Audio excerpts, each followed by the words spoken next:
Good morning, federal employees. My name is Dallen Haws, financial planner, serving you, federal employees, to get the most out of your benefits. Welcome back to another great episode of Plan Your Federal Benefits here with me.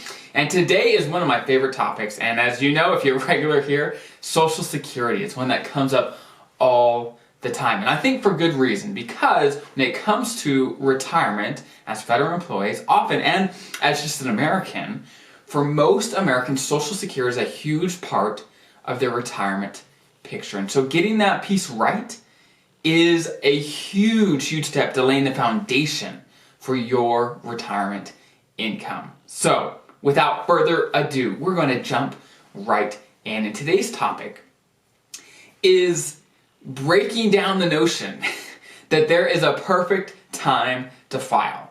There is often two extreme camps on both sides of the spectrum, right? There's the one that says, hey, I'm going to delay my benefits as long as I can because I see the benefits of getting the higher amount, blah, blah, blah. I want the higher amounts. Boom. So they are on one side. The other side is, hey, I don't know how long I'm going to live. I'm going to take as much as I can, as early as I can, because I don't know, right? Those are the two sides. Now, when you are a single person, okay, you're not married, the decision on when to take Social Security is relatively simple. It's simpler, let's put it that way, okay? Where basically your decision when it comes to Social Security is based on your benefits and your life expectancy and what income you need, right? And so it's relatively simple, right? And what you do doesn't affect too many people outside of you. But when it comes to a couple that is married, the benefits that each spouse gets will often directly affect the other spouse, when they're both alive as well as when they both pass away. And that is because of survivor benefits. And that's what kind of puts a curveball in this whole situation for couples of, okay, when should I file? What makes the most sense for me and my spouse? So let's go through an example. Let's say there's, of course, two people in a couple. So let's say there's spouse number one. If you're on the YouTube channel here, I'm going to write it out for you.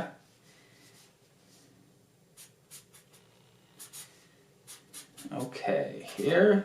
So there's spouse number one and spouse number two. Let's say spouse number one has a benefit of $2,000 at full retirement age. And let's say spouse number two has a benefit of $1,000 at their full retirement age. So just some quick math. Obviously, if they both take benefits right at their full retirement age, and assuming they're the same age, right? When they're both alive, then they get a total of $3,000 from Social Security gross, right? Of course, taxes and things might come out of that, but gross is $3,000. Now, what happens if one of the spouses passes away? And this is where survivor benefits kicks in. So what happens is, regardless of which spouse passes away, Social Security looks at, okay, the surviving spouse has this, and the spouse that passed away had this benefit. Which one is higher?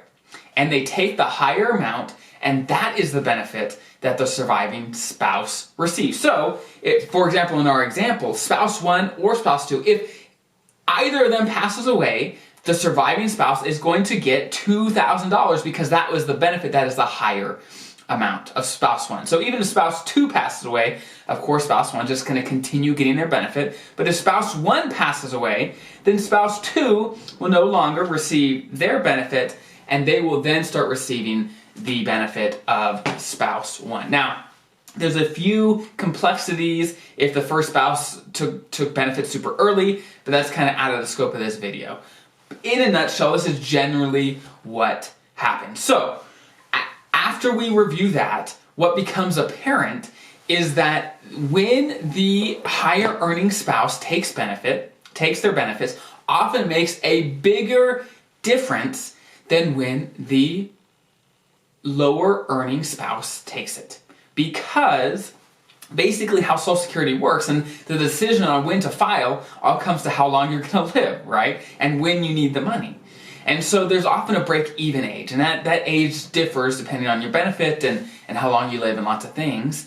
But there's a break-even age where if you reach that age, then over the course of your lifetime, you're going to receive more benefits by delaying your Social Security.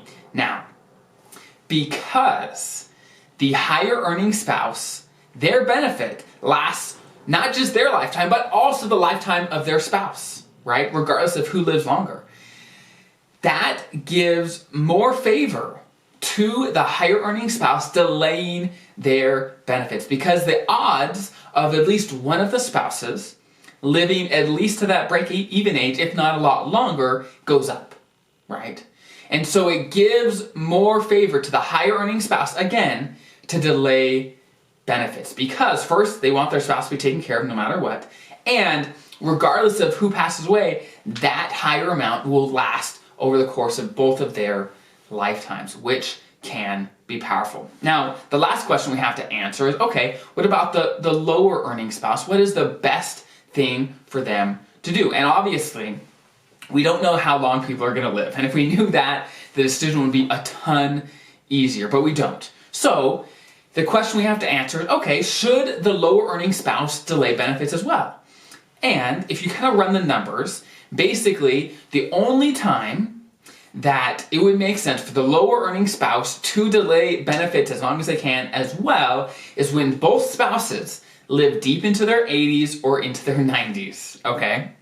So, oftentimes for many couples, in a fairly stereotypical situation, what makes the most sense is for the higher earning spouse to delay benefits as long as they can, and for the lower earning spouse to take benefits as early as they can. So what happens is, first, they get benefits relatively soon because the lower earning spouse gets to draw pretty early, and they benefit from the higher benefit amount of the higher earning spouse over the course of both of their lifetimes, no matter what happens, right? So that is often a strategy that many couples can utilize and can, benefit from. Now, with all that being said, just like with anything, this strategy doesn't make sense for everyone. It makes sense for probably a good portion of couples, but it may not make sense for you. It depends, of course, on age gaps. Who's older, who's younger. That may change the strategy some. If there's some bigger age gaps, it'll definitely kind of change what makes the most sense. Also, of course, like I said, if you're single, the decision is simpler because it's only based on you, your life expectancy, and your needs, right?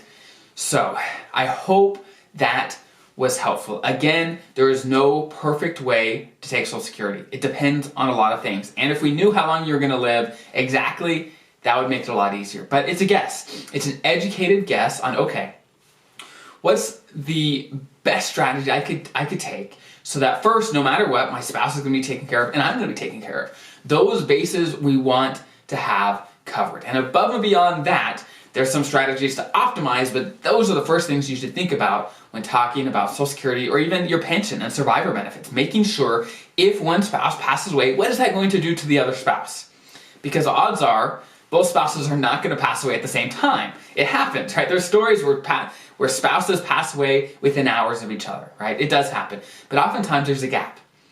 And regardless of what happens, you want to make sure that both spouses are going to be okay, right? Whether it's the higher earner or the lower earner, you want to have a plan in place where they're not going to be winging it, right? They're not going to be like, oh, what income am I going to have left? They're going to know. They're going to know. Say, hey, if this happens, this is what we're going to have lined up. That is huge, and it's empowering to dig in, do your research now, to know what